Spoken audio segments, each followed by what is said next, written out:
A house is a total loss after a fire broke out in Washington County earlier today. According to Chief Newlan of the Devola Volunteer Fire Company, crews responded to a call of a house on fire at 650 Ferncliff Drive in Devola at 1:47 p.m. When first responders arrived on scene, the house was totally engulfed in flames. One person was inside the house when the fire started, but thankfully they were able to escape unharmed. According to Chief Newlan, the fire was under control in about an hour. However, crews continued to battle hotspots for some time.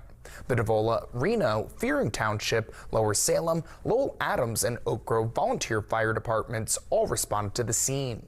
The cause of the fire is still under investigation.